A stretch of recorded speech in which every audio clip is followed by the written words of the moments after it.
Seri 9 Bukek Xiansu. Kisah sepasang Raja Wali. Cerita, Ho Ping Hu. Audiobook, novel silat. Bab 57. Pada saat itu, terdengar lengkingan keras sekali. Sumahan dan Topeng Setan terkejut memandang. Kiranya dua orang datuk yang tadi duduk bersila, kini sudah meloncat dan menyerang si Dewa Bongkok dari dua jurusan. Sumahan dan Topeng Setan mengeluarkan teriakan kaget. Namun betapapun lihainya mereka, karena tadi mereka mengalihkan perhatian, mereka itu terlambat dan tidak dapat turun tangan mencegah lagi. Dua orang datuk itu sudah menyerang dari kanan kiri, dan si Dewa Bongkok yang hanya berlengan satu itu memutar tubuh menyambut. Bres! Dewa Bongkok terlempar, berputaran dan roboh. Seperti menerima komando saja, Sumahan dan Topeng Setan sudah meloncat ke depan. Sumahan menggunakan tongkatnya menghadang nenek berambut pirang sedangkan Topeng Setan sudah menerjang dua orang yang tadi secara pengecut membokong Dewa Bongkok. Hehehehe. Orang berkaki buntung berambut putih. Hei, matamu itu, bukankah kau pendekar siluman dari Pulau Es? Bentak si nenek sambil mencelat mundur ketika ujung tongkat Sumahan berkelebat. Dan kau seorang nenek dari barat yang amat curang, bertiga mengeroyok seorang saja. Hihihi, kau tahu apa? Kau melindungi Dewa Bongkok? Aku tidak melindungi siapa-siapa, hanya menentang yang lalim dan curang, jawab Sumahan dengan tenang. Kalau begitu mampuslah kau. Nenek itu sudah menerjang lagi, didahului dua sinar emas dan perak yang melayang-layang ke arah kepala dan dada Sumahan. Pendekar super sakti cepat menggerakkan tongkatnya menghalau sinar emas dan perak itu. Cing! Cing! Dua buah benda itu ternyata adalah dua buah gelang dari emas dan perak dan kini setelah kena ditangkis, dua benda itu melayang kembali kepada pemiliknya, yang cepat menyambarnya dan kini menggunakan dua buah gelang itu di tangannya untuk menyerang dengan gerakan seperti kilat cepatnya dan yang nampak hanya sinar emas dan perak berkilauan mengerikan. Namun pendekar super sakti sudah siap dengan tongkatnya dan karena dia maklum bahwa dia menghadapi seorang lawan yang memiliki kesaktian hebat, Sumahan segera menggunakan ilmunya yang dahsyat, yaitu Soan Hong Lui Kun yang membuat tubuhnya mencelat ke sana-sini seperti menyambarnya halilintar. Sukar diduga perkembangan gerakannya sehingga beberapa kali nenek itu terpekik kaget. Memang benar seperti yang diceritakan secara singkat oleh Topeng Setan kepada pendekar super sakti tadi. Di luar tembok besar sebelah utara Tiongkok, di luar perbatasan tanah Mongol, terdapat banyak pertapa dan tokoh-tokoh yang memiliki ilmu kepandaian amat tinggi. Dan yang paling tinggi kepandaiannya adalah 4 orang datuk-datuk luar tembok besar itu. 5 tahun sekali, 4 orang ini selalu mengadakan pertemuan di tempat-tempat sunyi, untuk saling menambah pengetahuan dan sekedar menguji hasil ciptaan masing-masing. Akan tetapi, setelah 3 kali berturut-turut si Dewa Bongkok selalu unggul, 3 orang itu menjadi iri hati dan diam-diam mereka bersepakat untuk dalam pertemuan berikutnya, merobohkan si Dewa Bongkok, lalu mengambil pusaka-pusakanya dan mempelajari ilmu-ilmu yang diciptakannya. Untuk itu, mereka bertiga telah mengutus anak-anak murid mereka menyelidiki ke istana gurun pasir selagi Dewa Bongkok mereka undang ke Insan. Untung bahwa usaha murid-murid mereka itu digagalkan berkat bantuan Topeng Setan dan pendekar super sakti. Dan di Insan, mereka ternyata berhasil merobohkan si Dewa Bongkok dengan siasat pengeroyokan yang curang, dan baiknya dalam saat terakhir itu muncul pula Topeng Setan dan pendekar super sakti. Akan tetapi, kalau pendekar super sakti dapat mengimbangi kelihayan nenek berambut pirang yang bersenjatakan sepasang gelang emas dan perak, adalah Topeng Setan yang sibuk sekali menghadapi pengeroyokan dua orang datuk yang tingkat kepandaiannya tidak banyak selisihnya dengan tingkat para datuk lainnya itu. Dia sendiri belum dapat menguasai Sin Leong Hokte secara sempurna, maka biarpun kedua lawannya itu telah terluka oleh si Dewa Bongkok, akan tetapi tetap saja Topeng Setan terdesak hebat dan menjadi sibuk sekali. Cheng-Cheng yang menonton pertandingan itu, hanya memandang terbelalak. Dia dan Huili tidak berani bergerak, karena dari tempat jauh saja sudah terasa oleh mereka sambaran hawa pukulan yang amat mujizat dari kalangan pertempuran. Melihat ini, Huili menjadi tidak sabar lagi. Dia bersuit keras dan burung Raja Wali hitamnya menyambar turun. Hek Tiao, kau bantulah Paman Topeng Setan, Cakar dan Patuk dua orang kakek itu, hayo cepat, teriaknya kepada burungnya. Hek Tiao itu mengeluarkan suara memekik nyaring dan melayang ke atas, kelihatannya takut-takut dan ragu-ragu untuk turun karena naluri binatang ini agaknya memberitahu kepadanya bahwa orang-orang yang bertanding di bawah itu bukanlah manusia-manusia biasa. "Hayo, Hek Tiao!" Willy berteriak-teriak dan terpaksa burung itu menyambar ke bawah, langsung mencengkeram ke arah kepala seorang kakek yang kepalanya gundul licin mengkilap mengeluarkan uap dingin. Dia adalah datuk dari kutub utara dan melihat sambaran bayangan hitam, tangan kirinya menyampok, sedangkan tangan kanannya tetap saja menghantam ke arah topeng setan, dibarengi dari kiri oleh temannya. Mereka menyerang topeng setan dengan persatuan tenaga seperti yang mereka lakukan ketika merobohkan si dewa bongkok tadi. Plak! Bres! Dalam sedetik itu terjadi banyak hal. Raja Wali Hitam kena ditangkis oleh tangan yang ampuh itu, terlempar mencelat jauh dan terbanting menabrak batang pohon lalu terjatuh sambil mengeluarkan suara menguik seperti seekor anjing digebuk. Sedangkan topeng setan yang tadi menangkis pukulan dari dua jurusan itu, terhuyung-huyung kemudian roboh, dari balik topengnya mengalir darah segar yang agaknya keluar dari dalam mulutnya. Akan tetapi dua orang kakek itu yang terkena tangkisan topeng setan yang mengerahkan tenaga sakti Sin Leong Hokte, juga terhuyung-huyung, memuntahkan darah segar dan mereka pun terluka hebat. "Paman! Hek Tiao!"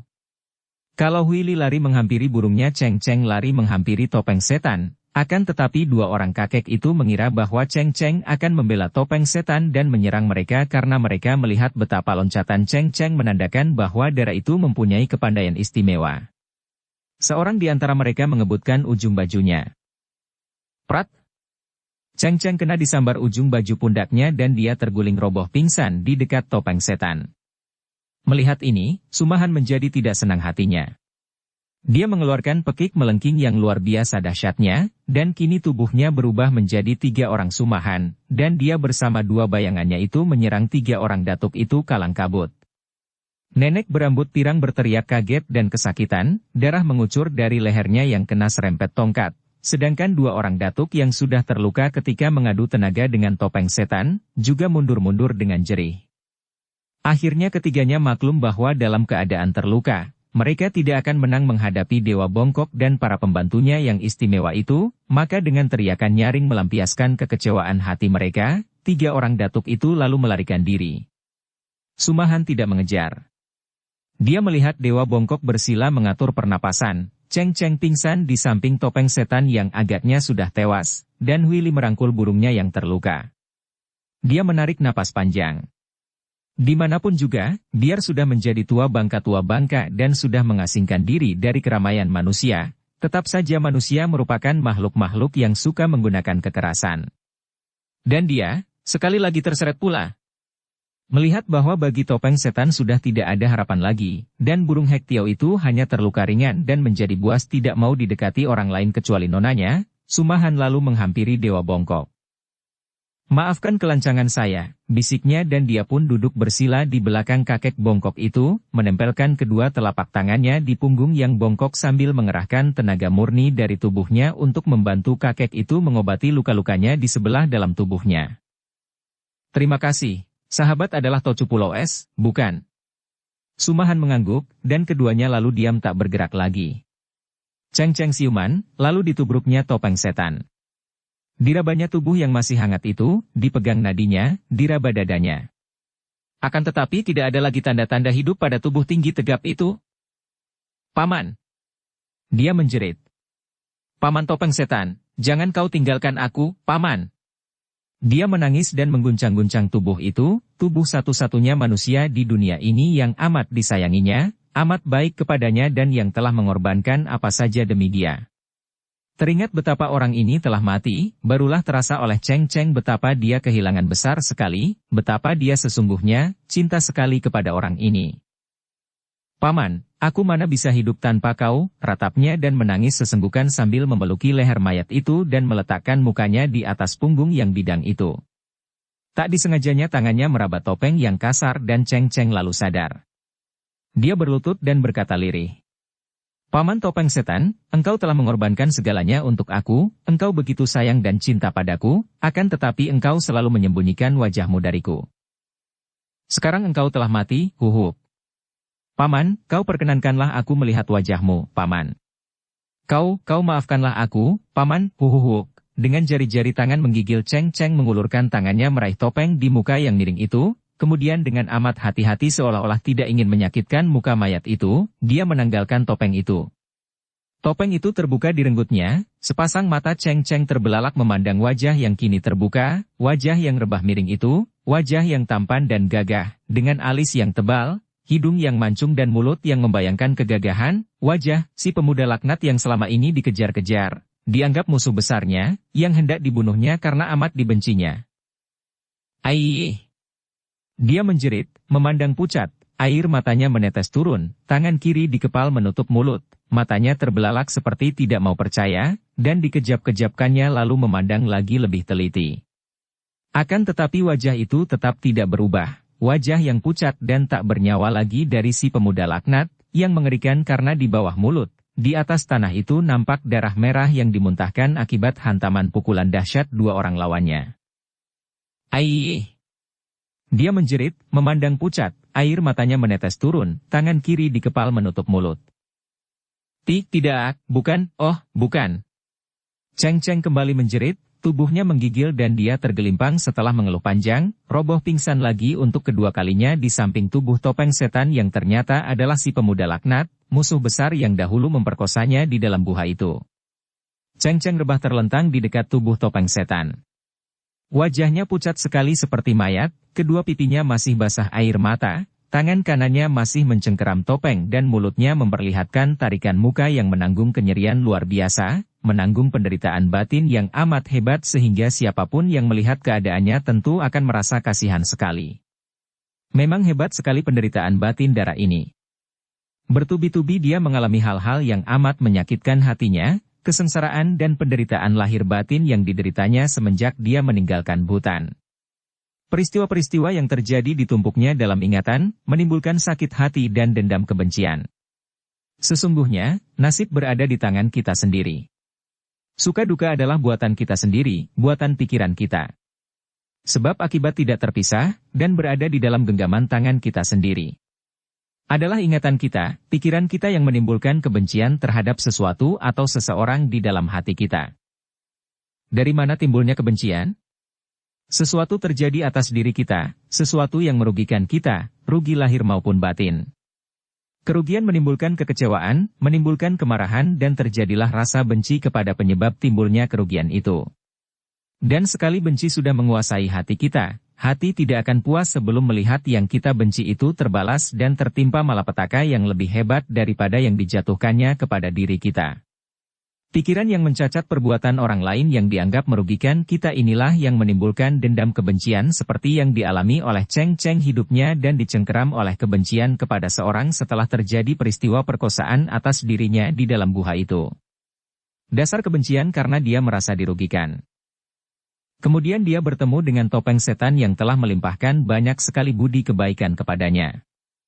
Hal ini pun membangun suatu rasa sayang di dalam hatinya terhadap laki-laki bermuka buruk itu, rasa sayang yang juga timbul dari ingatan betapa orang ini telah banyak menguntungkannya lahir batin. Jadi sesungguhnya tidak ada bedanya antara rasa bencinya terhadap si pemuda laknat yang dianggap merugikannya, dan rasa sayangnya terhadap topeng setan yang dianggap menguntungkannya.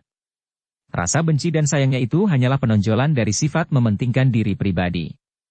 Selama kita mementingkan diri pribadi, di dalam hidup kita pasti kita akan menjadi bulan-bulanan dan permainan dari suka duka, puas kecewa, benci sayang, seperti Cheng Cheng itulah. Dan muncullah penderitaan-penderitaan hidup dan kesengsaraan-kesengsaraan. Benci bukanlah kebalikan daripada cinta. Yaitu cinta sejati, karena cinta yang menjadi kebalikan benci hanyalah cinta nafsu, cinta yang timbul dari mementingkan diri pribadi. Cinta semacam ini hanya akan bertahan selama dirinya disenangkan, dipuaskan, dan dipenuhi kehendaknya. Cinta macam ini selalu mengandung bayangan benci sebagai kebalikannya, sehingga kalau tidak disenangkan, tidak dipuaskan, dapat berbalik menjadi benci. Cinta sejati tidak mempunyai sasaran seperti benci. Kalau sudah tidak ada benci di hati, sama sekali tidak ada benci, barulah mungkin cinta yang suci ini memperlihatkan mukanya di dalam batin kita.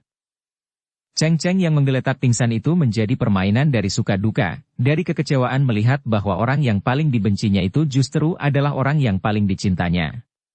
Dia menjadi permainan dari pikiran sendiri, sehingga kini menderita pukulan batin yang amat hebat, membuatnya kecewa, penasaran, dan putus harapan.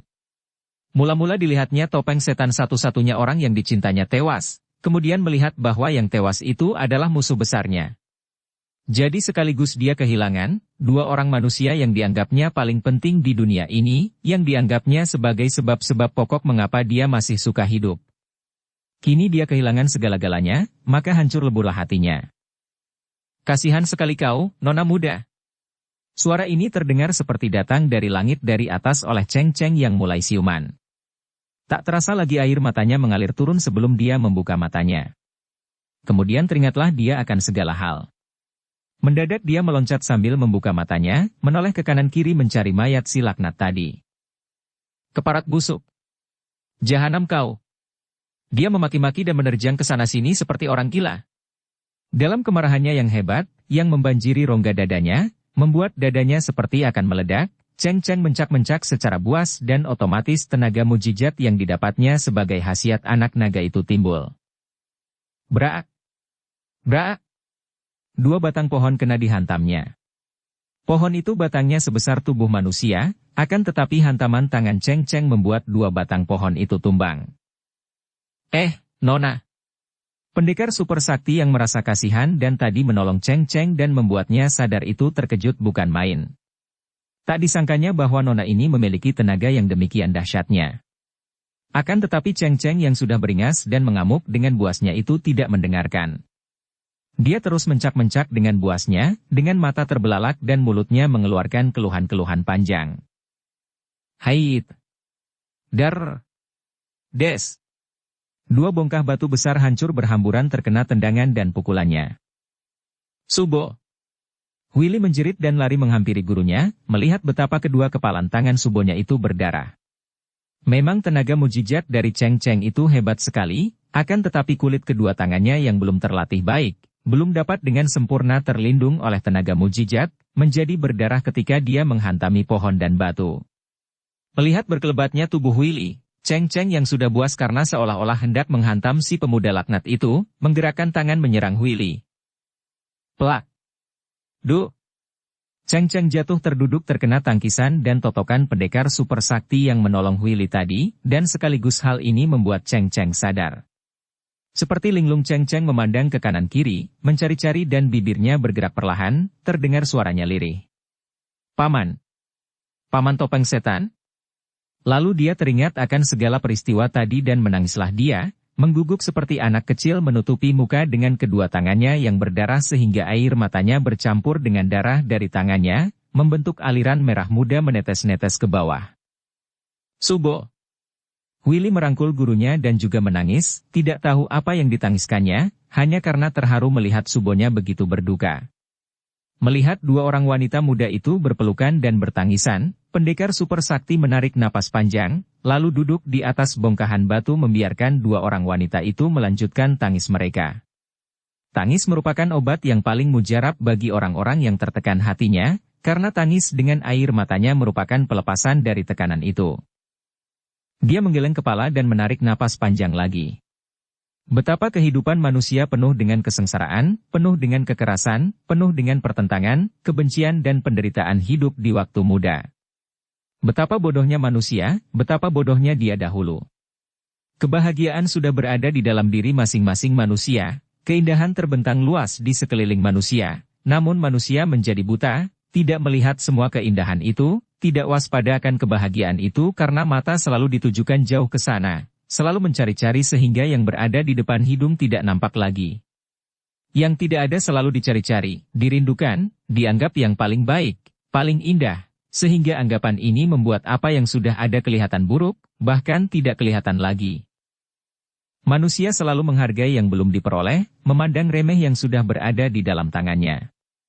Inilah sumber dari segala pengejaran yang tak dapat dihindarkan lagi pasti mendatangkan pertentangan, kekecewaan dan penderitaan. Pengejaran membuat mata buta, sehingga dalam usaha mengejar sesuatu yang diinginkan itu, manusia tidak lagi memperhatikan jalan, tidak lagi memperhatikan cara, bahkan segala jalan dan segala cara akan ditempuhnya demi memperoleh yang dikejar-kejarnya itu. Inilah sumber munculnya segala bentuk penyelewengan dan kejahatan. Setelah melihat tangis Cheng Cheng reda, pendekar super sakti lalu berkata, mengerahkan kaikannya sehingga suaranya dapat menembus segala suara lain dan memasuki telinga Cheng Cheng dengan getaran pengaruh kuat sekali. Nona, hentikan tangismu dan ingat bahwa segala sesuatu tidak cukup hanya ditangisi belaka. Hentikan pikiranmu yang meremas-remas perasaan hatimu, hentikan perasaan iba diri yang mencengkeram dirimu dan mari kita bicara dengan hati terbuka. Cheng Cheng terkejut dan kini dia sadar benar-benar. Didorongnya Willy dengan halus, diangkatnya mukanya memandang pendekar besar itu, lalu dia memandang ke kanan kiri. Sunyi senyap di situ, tidak ada orang lain kecuali mereka bertiga. Seperti mimpi saja semua peristiwa yang terjadi tadi. Di mana? Di mana mereka semua? Tanyanya, suaranya lirih dan lemah. 3 orang datuk itu? Mereka telah pergi. Dan Gobe Ibu Beng Lojin, si dewa bongkok dari istana gurun pasir telah pergi pula, membawa muridnya. Membawa mayat topeng setan atau mayat Kokcu. Membawa musuh besarnya, sekaligus juga mayat orang yang paling disayangnya, demikian bisik hati Cheng Cheng. Dia terisak lalu menghela napas panjang. Habislah segala-galanya. Melihat gadis itu menunduk dan tak bergerak-gerak, seolah-olah kehilangan semangat dan gairah hidup, pendekar super sakti menarik napas panjang. Nona, sekarang bagaimana kehendakmu? Engkau hendak kemanakah? Sejenak Cheng Cheng tak dapat menjawab, hanya duduk di atas tanah dan memandang ke depan dengan pandang mata kosong. Kemana? Dia harus kemana? Kemana lagi kalau tidak kembali ke Butan? Biarlah dia akan menghabiskan sisa hidupnya di tempat asalnya itu. Tiba-tiba saja dia merasa rindu kepada Butan, rindu kepada kampung halaman di mana dia dahulu tinggal bersama kakeknya. Saya akan pulang ke Butan, katanya perlahan. Pendekar super sakti yang belum mengenal Cheng Cheng, merasa heran juga mendengar jawaban ini. Jadi engkau datang dari Butan? Siapakah engkau sebenarnya, Nona? Ingin Cheng Cheng berlutut di depan pendekar itu dan mengaku bahwa dia masih cucu tiri pendekar itu sendiri, akan tetapi dia menggeleng kepalanya. Tidak perlu dia memperpanjang riwayat buruk itu, riwayat buruk dari ibunya dan sekarang pun menurun kepadanya karena riwayatnya tidaklah lebih baik daripada keadaan ibunya. Maka dia lalu menjawab dengan perlahan. Nama saya Lu Cheng dan saya adalah adik angkat dari Puteri Butan. Saya ingin pulang saja, kembali ke Butan, Lo Cianpue. Subo, aku ikut. Tiba-tiba Willy berkata. Cheng Cheng memandang anak perempuan itu. Willy, engkau akan dicari ayahmu. Sebaiknya engkau pulang saja dulu kepada ayahmu dan mana burungmu? Anak itu menggeleng kepala kuat-kuat. Burungku terluka dan sudah kusuruh terbang pergi mencari ayah agar diobati lukanya. Tidak, Subo. Aku tidak mau kembali kepada ayah yang tidak sayang kepadaku. Aku mau ikut Subo ke Butan. Ada hawa hangat memasuki dada Cheng Cheng. Masih ada orang yang suka kepadanya, yaitu Willy ini. Willy, perjalanan ke Butan amat jauh dan berbahaya, dan membawamu begitu saja tanpa perkenan ayahmu, aku akan dipersalahkan. Tidak, Subo. Aku yang bertanggung jawab kalau ayah marah. Sumahan berkata. Nona Cheng, anak ini memang tidak bisa ditinggalkan seorang diri saja di sini. Biarlah dia ikut bersama kita ke Butan, kelak kalau aku pulang, akan kuantar dia kepada ayahnya. Aku tahu di mana adanya pulau neraka. Lo Cianpue hendak ke Butan? Saya tidak berani membuat Lo Cianpue repot mengantarkan kami berdua. Tidak ada yang mengantar, kita hanya kebetulan saja sejalan. Aku memang ingin ke barat untuk menyusul dan mencari Kian Bu. Ibunya sudah gelisah memikirkan anak itu karena sudah terlalu lama merantau. Apalagi setelah Kian Li kembali, Kian Bu harus pulang juga. Tentu saja Cheng Cheng tidak berani membantah, bahkan diam-diam merasa girang karena melakukan perjalanan dengan pendekar ini merupakan jaminan keselamatannya, dan setelah topeng setan tidak ada lagi, dia dapat minta petunjuk dari pendekar ini untuk dapat menguasai tenaga mujizat dalam dirinya. Maka berangkatlah 3 orang itu menuruni pegunungan Insan dan terus melakukan perjalanan menuju ke barat. Dengan adanya Willy yang lincah jenaka, agak terhibur juga hati Cheng Cheng, sungguh pun kini dia berbeda sekali dengan Cheng Cheng sebelum dia tiba di Insan. Dia sekarang merupakan seorang wanita muda yang mukanya pucat, wajahnya muram seperti bulan tertutup awan tipis. Sudah terlalu lama kita meninggalkan para tokoh lain, maka biarlah kita lebih dulu meninggalkan Cheng Cheng yang melakukan perjalanan ke hutan bersama pendekar super sakti dan Huili, dan mari kita menengok pengalaman apa yang ditempuh oleh para tokoh lainnya dalam cerita ini. Seperti telah diceritakan di bagian depan cerita ini, ada pasukan pengawal dari Bhutan yang mengawal Putri Shanti Dewi secara rahasia kembali ke Bhutan. Pengawalan dilakukan secara rahasia dan sang putri bersembunyi di dalam kereta untuk mencegah terjadinya hambatan-hambatan dan serbuan-serbuan musuh. Akan tetapi tetap saja pasukan itu mengalami penyerbuan Tambolon dan kaki tangannya, dan secara kebetulan saja Tek Hoat yang membantu pasukan itu dapat bertemu dengan Putri Shanti Dewi. Telah kita ketahui pula betapa Sumakian Bu tanpa setahu encinya, Putri Milana dan Gak Bun Beng, diam-diam juga melakukan perjalanan ke barat dan dia berhasil menyelamatkan Putri Shanti Dewi dari ancaman Tambolon dan Durganini, akan tetapi begitu melihat kemesraan antara putri itu dan Tek Hoat, untuk kedua kalinya hatinya patah dan dia pergi lagi dengan diam-diam dan dengan hati penuh duka. Dia tidak berani menghampiri rombongan pasukan Bhutan karena di situ terdapat Teng Siang In, darah remaja cantik jenaka yang baru saja diciumnya karena dia tidak dapat menahan diri melihat kecantikan darah bengal yang menggodanya itu. Diam-diam putra pendekar super sakti itu pergi jauh meninggalkan hutan itu. Teng Sian In juga tidak lama berada di situ, lalu diajak pergi oleh gurunya, yaitu si Tian Hoatsu, kakek rambut putih bekas suami Durganini yang lihai. Mereka berdua tidak begitu mempedulikan akan hilangnya Putri Shanti Dewi, karena kehadiran mereka itu sesungguhnya semata-mata hanya ingin menghalangi sepak terjang Durganini belaka, yang timbul dari rasa sayang di hati si Tian Hoatsu yang hendak mencegah bekas istrinya itu melakukan hal-hal yang jahat. Akan tetapi, Panglima Jain dan semua pasukan Bhutan menjadi sibuk dan bingung sekali karena tidak melihat sang putri. Selagi keadaan mereka menjadi sibuk dan bingung, tiba-tiba muncullah dua orang yang segera disambut oleh Panglima Jain yang telah mengenal mereka, disambut dengan penuh penghormatan karena mereka itu bukan lain adalah Putri Milana dan Gak Bun Beng. Akan tetapi ketika Putri Milana dan Gak Bun Beng mendengar bahwa sang putri Bhutan lenyap, mereka terkejut bukan main. Bagaimana hal itu bisa terjadi? Putri Milana menegur. Panglima Jain lalu menceritakan tentang penyerbuan Tambolon dan pasukannya, betapa keadaan mereka amat terancam akan tetapi berkat bantuan Tek Hoat yang gagah perkasa, keadaan sang putri masih dapat diselamatkan. Kemudian mereka tertolong oleh pasukan dari Bhutan dan dalam keributan perang itu, tahu-tahu Ang Tek Hoat dan Putri Shanti Dewi telah lenyap. Putri Milana berkata sambil mengerutkan alisnya dan dia bertukar pandang dengan Gak Bun Beng. Pemuda itu benar-benar mencurigakan sekali. Kami pun berpikir demikian. Panglima Jain berkata kepada Gak Bun Beng. Agaknya kalau sang putri tidak tertawan oleh Tambolon, tentu dilarikan oleh pemuda itu. Jangan tergesa-gesa mengambil kesimpulan, kata Gak Bun Beng. Kita harus menyelidiki persoalan ini, akan tetapi yang terpenting adalah mencari jejak sang putri. Aku pun akan membantu mencarinya, kata Putri Milana. Terima kasih atas segala kebaikan Paduka Putri dan Tai Hiap. Tadi pun telah datang adik Paduka Putri dan agaknya dia pun sedang ikut mencari sang Putri Shanti Dewi. Mendengar ucapan Jain ini, Milana dan Bun Beng tercengang. Apa? Kau maksudkan siapa? Milana mendesak. Adik Paduka, Tuan Muda Sumakian Bu. Ai, anak itu. Milana mengomel.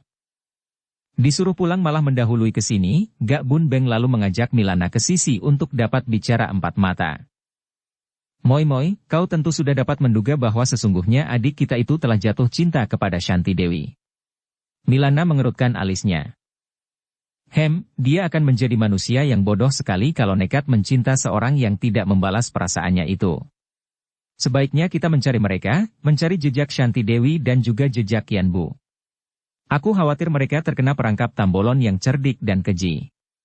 Mereka lalu menghampiri Panglima Jain lagi yang tengah mengatur anak buahnya untuk melanjutkan usaha pencarian mereka. Malam sudah hampir tiba dan keadaan sudah menjadi gelap, namun usaha pencarian itu masih belum ada hasilnya. Sukar mencari di malam gelap. Akan tetapi harus menyebar anak buah membawa obor dan mencari terus, kata Milana. Kami berdua sendiri akan mencari mereka besok pagi. Mereka harus ditemukan, kalau tidak aku khawatir akan terjadi apa-apa atas diri Putri Shanti Dewi. Selagi mereka mengadakan perundingan, tiba-tiba datang penjaga berlarian melapor bahwa dari jauh mendatangi sepasukan berkuda yang besar jumlahnya.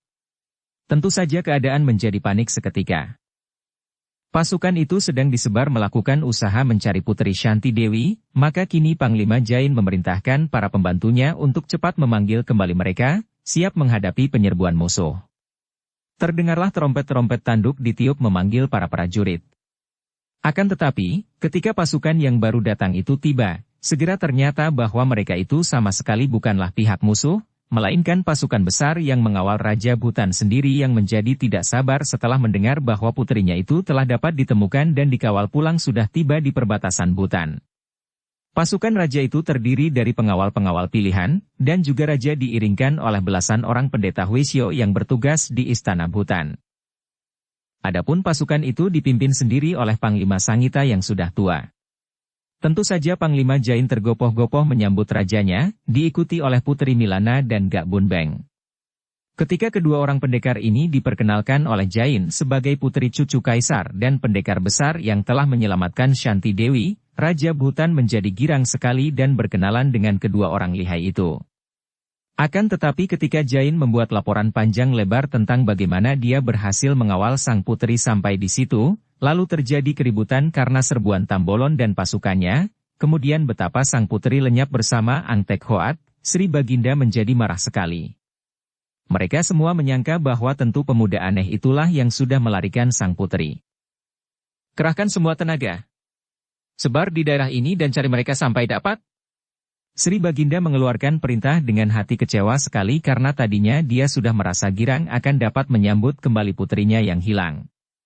Kemudian Sri Baginda mengajak Putri Milana dan Gak Bun Beng untuk beristirahat dan dijamu di dalam kemahnya. Akan tetapi dengan halus Milana dan Bun Beng menolak, dan menyatakan bahwa mereka sayang datang terlambat sehingga tidak sempat melindungi sang putri dan bahwa mereka pun akan membantu untuk menemukan kembali sang putri yang hilang. Sri Baginda merasa berterima kasih sekali dan dua orang itu pun lalu mengundurkan diri dan mulailah mencari-cari jejak sang putri, dan juga jejak Sumakian Bu seperti yang diceritakan oleh Jain betapa pemuda itu pun malah sudah mendahului mereka tiba di tempat itu. Kemanakah perginya Tek Hoat dan Putri Shanti Dewi? Seperti telah kita ketahui, dalam keadaan terluka parah, di tengah-tengah medan pertandingan yang kacau balau, Shanti Dewi yang mengkhawatirkan keadaan Tek Hoat lalu diam-diam setengah menyeret tubuh pemuda ini menyembunyikan diri di dalam hutan. Dia maklum bahwa Tambolon hendak menangkapnya, maka tentu saja tidak sudi dia menjadi tawanan Tambolon lagi dan dia harus melarikan diri dari tempat berbahaya itu. Akan tetapi, dia tidak tega meninggalkan pemuda yang mati-matian membelanya dan yang menderita luka hebat itu, maka betapapun sukarnya, akhirnya dia berhasil juga membawa dan menyeret pemuda itu memasuki hutan lebat. Seperti telah diceritakan di bagian depan, untung sekali bagi Tek Hoat yang menderita luka-luka dalam akibat pukulan beracun, dia bertemu dengan si Dewa Bongkok dan diobati sehingga seketika dia sembuh sama sekali, hanya tinggal memulihkan tenaganya saja. Dan yang terakhir putri itu bersama Tek Hoat berada di dalam sebuah kuil rusak yang berada di tengah hutan lebat, di mana Shanti Dewi merawat Tek Hoat yang sudah sembuh hanya perlu beristirahat saja untuk memulihkan tenaganya. Tentu saja Tek Hoat tidak tahu betapa nyawa dia dan Shanti Dewi telah tertolong oleh Sumakian Bu yang berhasil mengusir Tambolon dan Durgan ini, sedangkan Shanti Dewi juga tidak mau menceritakan tentang Kian Bu kepada pemuda itu. Sebetulnya, Tek Hoat menderita pukulan yang amat hebat, pukulan lahir batin. Lahirnya, dia telah bertubi-tubi menerima pukulan-pukulan beracun dari lawan-lawan tangguh. Akan tetapi dengan kemujizatan dan keampuhan tangan Dewa Bongkok, semua lukanya sudah sembuh dan racun yang menguasai tubuhnya pun sudah lenyap. Hanya pukulan batin yang dideritanya ketika dia mendengar cerita Shanti Dewi tentang Gak Bun Beng, membuat tubuhnya lemas, pikirannya bingung. Kesadarannya tergoncang hebat dan hatinya merasa kecewa penuh penyesalan. Betapa dia tidak akan menyesal mengingat bahwa dia telah melakukan segala kekejaman itu untuk memburukkan nama musuh besarnya, Gak Bun Beng, dan kini dia mendengar bahwa Gak Bun Beng itu bukan musuhnya. Hampir saja dia berputus asa, apalagi kalau teringat betapa dia telah melakukan penyelewengan-penyelewengan hebat di dalam hidupnya, dia merasa tidak patut untuk bersanding dengan Putri Shanti Dewi, apalagi mencintanya. Betapapun juga, Sikap yang amat manis, perawatan yang dilakukan dengan kesungguhan hati oleh putri itu, meluluhkan semua kekerasan hati Tek Hoat akan tetapi sekaligus juga mengobati luka di batinnya. Kalau saja gadis ini bukan putri Raja Butan, betapa akan bahagianya hidup menjadi suami putri ini. Akan tetapi, dia seorang pemuda jahat, si jari maut, orang yang rendah dan hina dan jahat, mana mungkin saling cinta dengan seorang darah seperti Shanti Dewi? Tidak. Hal itu berarti akan menyeret setangkai bunga yang indah bersih ke dalam lumpur. Dan belum tentu cerita tentang Gak Bun Beng itu benar. Sebelum dia mendengar sendiri dari ibunya. Sudah beberapa hari mereka bersembunyi di dalam kuil tua itu. Dan tenaga Tek Hoat sudah mulai pulih kembali. Pada pagi hari itu, Shanti Dewi memasuki kuil membawa beberapa tangkai bunga hutan berwarna kuning. Melihat darah itu memasuki kuil, dilatar belakangi sinar matahari pagi yang menerobos masuk melalui genteng-genteng kuil yang pecah, Tek Hoat terbelalak dan memandang seperti orang terkena sihir. Darah itu nampak segar, jelas bahwa putri itu baru saja mencuci dan menggosok mukanya dengan air sumber di belakang kuil, kedua pipinya kemerahan dan masih agak basah, rambutnya masih agak awut-awutan dengan anak rambut halus berjuntai dan melintang di sekitar pelipis dan dahinya. Sepasang matanya bening dan berkilauan, bibirnya kelihatan basah dan merah sekali, penuh dan tersenyum ditahan, nampak lesung pipit di ujung bibir kiri dan sedikit lekuk di dagunya menambah daya tarik. Seperti bidadari pagi yang turun melalui tangga sinar matahari. Hihik, Shanti Dewi menutupi mulutnya. Tek Hoat, kau kenapa? Apakah kau masih dalam mimpi? Putri itu menegur sambil tersenyum. Kau memandang aku seperti selama hidup baru sekali ini kita saling bertemu. Tek Hoat tersadar, menarik napas panjang akan tetapi tidak mampu melepaskan pandang matanya yang melekat pada wajah itu. Kau cantik jelita luar biasa, Dewi, katanya dengan sejujurnya. Warna merah menjalar naik dari leher yang berkulit putih halus itu, terus menjalar ke pipi dan akhirnya seluruh muka putri itu menjadi kemerahan. Ih! Kau memang perayu, celanya sambil jalan menghampiri. Kau sekarang sudah kelihatan sehat, Tek Hoat. Mukamu sudah merah, tidak pucat lagi seperti kemarin. Tek Hoat tersenyum dan turun dari atas jerami kering yang ditumpuknya di situ dan selama ini dijadikan tempat tidurnya, sedangkan tempat tidur sang putri berada di sebelah dalam sehingga dia dapat menjaganya. Dia menggerak-gerakkan kedua lengannya dalam gerakan silat sehingga terdengar suara angin menyambar-nyambar dahsyat. Aku memang sudah sembuh, berkat perawatanmu yang amat teliti, Dewi. Ah, betapa besar budimu dan entah bagaimana aku akan dapat membalasnya. Kalau dalam kehidupan sekarang aku tidak akan mampu membalasmu, biarlah dalam kehidupanku yang lain kelak, aku akan menjelma menjadi anjing atau kuda untuk mengabdi kepadamu. Shanti Dewi tertawa dan menutup mulutnya. Wah, lagu lama itu. Apakah kau percaya bahwa di dalam kehidupanmu yang lain kelak engkau akan menjelma menjadi anjing atau kuda? Bagaimana kalau kau menjelma menjadi tikus misalnya? Bagaimana kau akan mengabdi kepadaku dalam bentuk tikus? Wah, ini repot kalau jadi tikus. Tek Hoat menggaruk belakang telinganya karena bingung. Binatang itu hanya pandai merusak. Kalau begitu, lebih baik jangan janji apa-apa. Tek Hoat, kau tidak perlu berpikir yang bukan-bukan. Engkau sudah berkali-kali menolong dan menyelamatkan aku, bahkan dengan pengorbanan dirimu sampai hampir tewas. Engkau sekarang baru saja sembuh dari luka-luka yang kau derita justru ketika engkau menolongku, dan sekarang engkau bicara tentang budi. Tek Hoat menghela napas dan menatap wajah yang jelita itu dengan pandang mata mesra.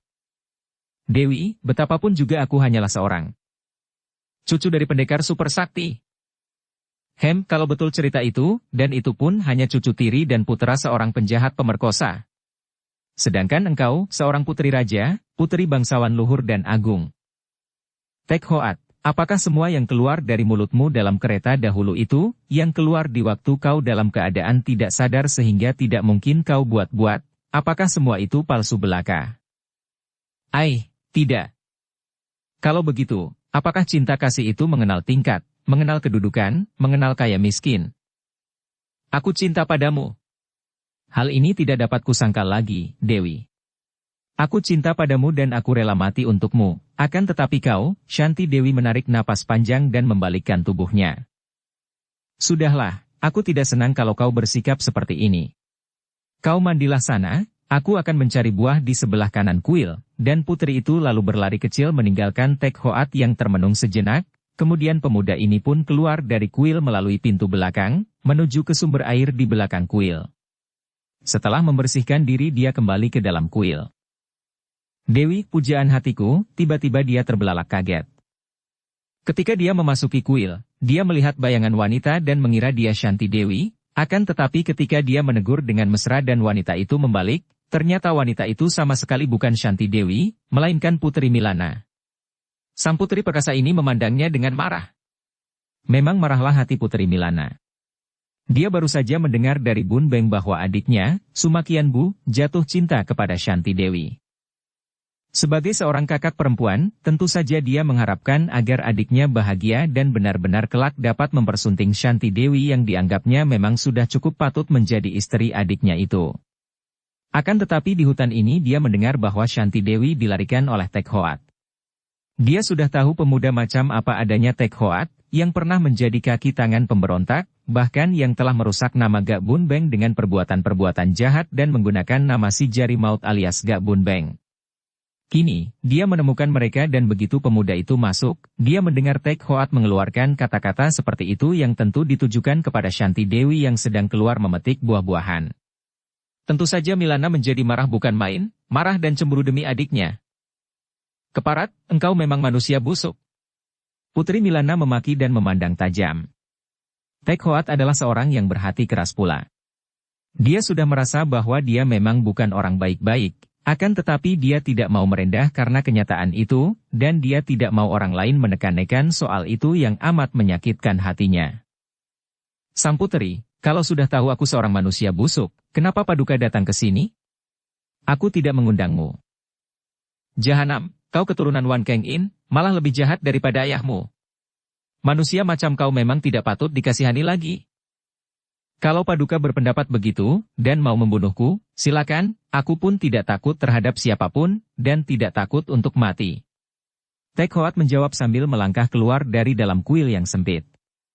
Dia maklum bahwa dia berhadapan dengan seorang yang memiliki ilmu tinggi, maka dia harus mencari tempat yang lebih luas.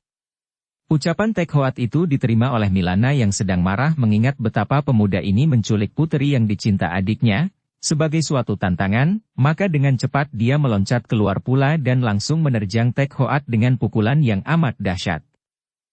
Plak, des! Keduanya terhuyung ke belakang. Milana terkejut. Tangkisan pemuda itu benar-benar amat hebat, dan tingkat tenaga pemuda itu tidak di sebelah bawah tingkatnya sendiri. Hal ini membuat dia makin penasaran dan wanita perkasa ini sudah menerjang dengan hebat sekali, gerakannya cepat laksana burung walet dan dahsyat seperti seekor naga betina mengamuk. Manusia busuk! Milana berteriak keras saking penasaran karena belasan jurus kemudian belum juga dia memperoleh kemenangan, maka dia lalu mengerahkan Swat Im Sin Kang, yaitu tenaga sakti inti salju dari Pulau Es dan dengan pengerahan tenaga mujizat ini dia menghantam. Jurus yang dilakukan oleh Milana ini memang dahsyat sekali sehingga tidak dapat dielakkan lagi, maka terpaksa Tek Hoat menangkisnya kembali dengan pengerahan tenaga inti bumi yang dilatihnya dari kitab peninggalan dua orang datuk Pulau Neraka. Bres! Kembali keduanya terpental. Tek Hoat agak menggigil karena merasa betapa hawa dingin menyusup ke dadanya, namun dengan pengerahan Sin Kang, dia berhasil mengusirnya. Sedangkan Milana terhuyung-huyung saking hebatnya getaran yang menyambut pukulan dahsyatnya. Jelas bahwa dalam pertemuan tenaga hebat ini, keadaan Putri Milana kalah unggul. Sumai, minggirlah. Tiba-tiba terdengar suara Gak Bun Beng. Pendekar ini tentu saja marah sekali melihat Tek Hoat bertanding dengan kekasihnya, dan pertandingan itu saja sudah meyakinkan hatinya bahwa tentu Tek Hoat telah menculik Shanti Dewi, kalau tidak tentu Milana tidak akan menyerangnya. Sementara itu, ketika Tek Hoat melihat Gak Bun Beng, kebenciannya yang telah ditanamkan oleh ibunya sejak kecil, timbul kembali. Sejak kecil dia sudah yakin benar bahwa Gak Bun Beng inilah musuh besarnya, pembunuh ayahnya. Biarpun akhir-akhir ini dia mendengar hal yang sama sekali berbeda dari keterangan Shanti Dewi, namun dia masih belum dapat menerima sepenuhnya dan kini melihat Gak Bun Beng membela Milana menghadapinya, timbul kebenciannya dan wajahnya berubah beringas. Bagus, memang saat inilah yang kutunggu-tunggu. Tek Hoat menggereng dan dia segera menerjang ke depan dengan kedua lengan didorongkan, telapak tangan terbuka dan dari kedua lengannya itu menyambar hawa pukulan inti bumi yang amat dahsyat ke arah Bun Beng. Bun Beng pernah mengenal hawa pukulan dari kedua tangan Tek Hoat, maka dia pun tidak berani memandang rendah. Dia lalu mengerahkan tenaga inti bumi dan kedua tenaga Swat Im Sin Kang dan Huyang Sin Kang. 3 tenaga mujizat digabung menjadi satu, disalurkan kepada dua lengannya dan dia pun menangkis. Blar. 2 tenaga mujizat yang jauh lebih kuat daripada ketika Tek Hoat melawan Milana tadi bertemu dan akibatnya tubuh Tek Hoat terjengkang, sedangkan Bun Beng hanya melangkah mundur 2 tindak. Dalam keadaan biasa pun tingkat Tek Hoat masih belum mampu menandingi tingkat Bun Beng, apalagi dalam keadaan baru saja sembuh dari luka-luka hebat. Akan tetapi Tek Hoat yang merasa dadanya sesak itu sudah meloncat bangkit kembali dengan mata mendelik saking marahnya. Pada saat itu, terdengar seruan nyaring. "Paman gak Bun Beng?" Bun Beng menoleh dan berseru girang. "Dewi." Shanti Dewi menjatuhkan buah-buah yang dibawanya, lalu berlari-larian sambil air matanya bercucuran akan tetapi mulutnya tersenyum lebar menghampiri Bun Beng yang saking girangnya melihat putri itu selamat juga sudah menyambut dengan kedua lengan terbuka. "Paman." Shanti Dewi menubruk dan mereka berangkulan. Shanti Dewi terisak di atas dada Bun Beng dan pendekar ini mengusap-usap rambut kepala sang putri. Rasa gembira yang spontan memang tak dapat dipikirkan lebih dulu sehingga Bun Beng dan Shanti Dewi lupa bahwa di situ terdapat 2 orang lain yang memandang pertemuan mesra dan bahagia ini dengan hati mendongkol. Putri Milana sudah maklum betapa Shanti Dewi pernah jatuh cinta kepada Gak Bun Beng, maka terasa agak panas juga perutnya melihat kekasihnya berpelukan itu. Sedangkan Tek Hoat tentu saja merasa dadanya seperti dibakar, apalagi melihat bahwa yang dipeluk oleh putri yang dicintanya itu adalah musuh besarnya. Kalau Milana diam saja melihat adegan itu karena dia pun maklum bahwa tidak ada apa-apa yang tidak wajar dalam pertemuan antara 2 orang itu, sebaliknya Tek Hoat tak dapat menahan kemarahannya. "Gak Bun Beng manusia pengecut? Hayo kau lawan aku." Mendengar ini, Shanti Dewi terkejut sekali dan melepaskan pelukannya, menoleh dan memandang Tek Hoat dengan mata terbelalak. "Tek Hoat, jangan gila kau." Akan tetapi kata-kata Shanti Dewi ini seperti merupakan minyak yang menyiram api kemarahan di hati Tek Hoat, karena dianggapnya Shanti Dewi membela dan memihak kepada Gak Bun Beng. Maka begitu melihat Shanti Dewi sudah terlepas dari Bun Beng, serta-merta dia menyerang dengan dahsyat dan ganas. Tentu saja Bun Beng yang telah waspada itu cepat meloncat mundur. Akan tetapi Tek Hoat terus mengejar dan menyerangnya dengan dahsyat seperti seekor kerbau gila mengamuk sehingga mau tidak mau Bun Beng terpaksa harus melayaninya dan mereka pun saling pukul dan saling tangkis. "Paman Gak, jangan bunuh dia, jangan lukai dia, dia telah menyelamatkan aku dari bahaya." Shanti Dewi berteriak-teriak dan kelihatan gelisah sekali melihat pertempuran antara 2 orang itu. Milana memandang tajam kepada Shanti Dewi dan naluri kewanitaannya membuat dia melihat sesuatu yang menusuk ulu hatinya. Kiranya putri Butan ini jatuh cinta kepada Tek Hoat, pikirnya. Kenyataan ini amat pahit baginya karena dia maklum bahwa adiknya tidak mempunyai harapan. Dan kebenciannya kepada Tek Hoat mereda ketika mendengar pengakuan Shanti Dewi bahwa pemuda itu tidak menculiknya, bahkan malah menolongnya. Demikian pula Gak Bun Beng segera meloncat ke belakang. "Orang muda, tahan dulu. Lebih baik mati." Tek Hoat yang masih marah itu tidak peduli, melihat Gak Bun Beng meloncat mundur dia pun segera menerjang lagi dan mendesak dengan pukulan-pukulan maut. Terpaksa Bun Beng melayaninya dengan bingung. Andai kata tidak ada seruan-seruan yang meminta kepadanya agar jangan melukai Tek Hoat, tentu Bun Beng dapat merobohkan lawannya dengan pukulan-pukulan sakti, akan tetapi kini Bun Beng tidak mau melakukan hal itu, hanya menjaga diri, menangkis atau mengelak tanpa membalas.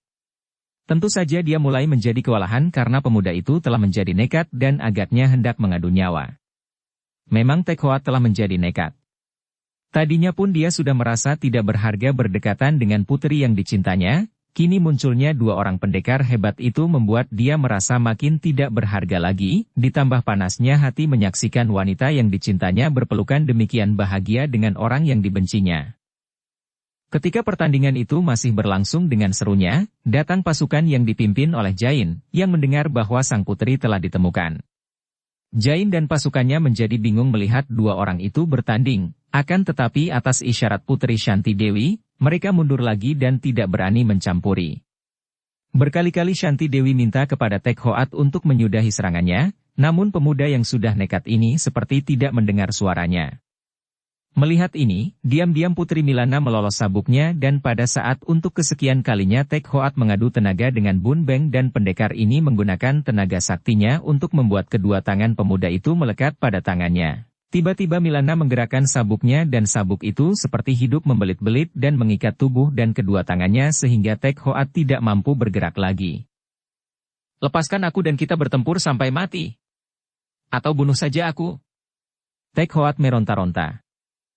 Gak Bun Beng manusia busuk.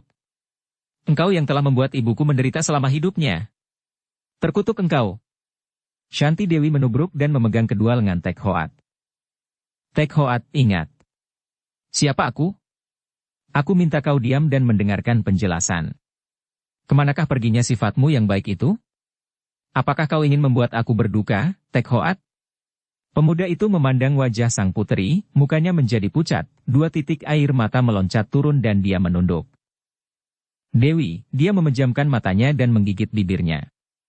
Mereka kini duduk di dalam kuil, sedangkan Jain dan pasukannya menanti di luar.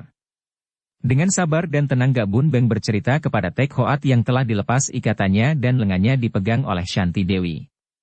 Pegangan putri ini sebetulnya malah lebih kuat daripada ikatan sabuk Putri Milana, karena Tek Hoat menjadi jinak dan tidak mengamuk lagi. Dia menunduk dan mendengarkan penuturan Gak Bun Beng dengan hati tidak karuan rasanya. Setelah Gak Bun Beng menceritakan bahwa dia bukanlah musuhnya seperti yang diduga oleh Ang Siok Bei, ibunya, Milana juga lalu menceritakan tentang pertemuannya dengan Ang Siok Bei dan betapa ibunya kini pun sudah insyaf akan kekeliruannya yang amat besar dan mendatangkan akibat yang hebat itu. Akan tetapi, masa ibuku begitu bodoh sehingga mudah saja ditipu oleh penjahat yang bernama Wan Keng In itu? Tek Hoat membantah dengan ragu-ragu. Tek Hoat, kau lihat aku. Putri Milana tiba-tiba berkata. Kau sedikit banyak sudah mengenal aku, bukan? Apakah aku seorang yang mudah ditipu? Dan aku masih terhitung saudara tiri dari Wan Keng In, juga aku adalah masih sumoy dari Ga Su Heng. Akan tetapi toh aku juga tertipu seperti ibumu sehingga aku sendiri, bersama ibumu dan wanita lain yang juga menjadi korban Wan Keng In, kami mengeroyok Ga Su Heng sehingga Ga Su Heng terjerumus ke dalam jurang dan disangka mati oleh ibumu. Ibumu lalu pergi dan tak pernah muncul kembali, tak pernah bertemu dengan kami sehingga belum juga tahu akan kekeliruan sangka itu. Sampai engkau muncul dan melakukan tindakan yang menjadi akibat fitnah itu. Tek Hoat, sudah kukatakan kepadamu bahwa Paman Gak Bun Beng adalah seorang pendekar yang berhati mulia, tidak mungkin melakukan kekejaman seperti itu. Kau telah salah sangka dan ibumu pun demikian, kata Shanti Dewi. Tiba-tiba Tek Hoat menutupi mukanya, lalu menjambak-jambak rambutnya. Dan aku telah menodai namanya, persis seperti yang dilakukan oleh ayahku yang jahanam itu. Dia bangkit dan melotot. Aku tidak layak hidup. Dewi, aku tidak layak hidup, apalagi berdekatan denganmu. Tek Hoat. Melihat pemuda itu seperti orang beringas, Shanti Dewi menubruknya. Tek Hoat, jangan nekat, kau adalah sebaik-baiknya orang bagiku. Tidak, Dewi. Aku orang jahat, dia masih meronta. Bun Beng bangkit dan memegang kedua pundak pemuda itu, mengguncangnya dan berkata dengan nada keras. Tek Hoat, beginikah sikap seorang jantan? Begini pengecutkah engkau sehingga kau menjadi putus harapan? Semua orang di dunia ini pasti pernah melakukan penyelewengan. Siapakah di antara kita yang tidak pernah keliru dalam tindakan dalam hidup kita? Yang penting adalah menyadari kesalahan itu, karena hanya kesadaran saja yang akan mendatangkan perubahan. Bersikaplah gagah, tenagamu yang muda masih dibutuhkan oleh manusia dan dunia, dan terutama sekali, kau lihat, Putri Shanti Dewi amat membutuhkanmu. Tek Hoat terbelalak memandang kepada Gak Bun Beng, kemudian menoleh ke arah Shanti Dewi, dan lemaslah seluruh tubuhnya. Dia mengangguk-angguk, menarik napas panjang. Baiklah, aku menyerah dan menurut, akan tetapi aku harus mendengar sendiri keterangan itu dari ibuku. Bagaikan seekor harimau yang telah berubah menjadi seekor domba jinak, Tek Hoat menurut saja diajak keluar menemui Jain dan pasukannya, dan dia tidak pernah membantah ketika diajak oleh Shanti Dewi untuk menemui ayahnya yang menanti dengan cemas di dalam perkemahannya di hutan. Bersambung ke bab 58. Dukung kami dengan subscribe, follow, like, komen dan share. Terima kasih.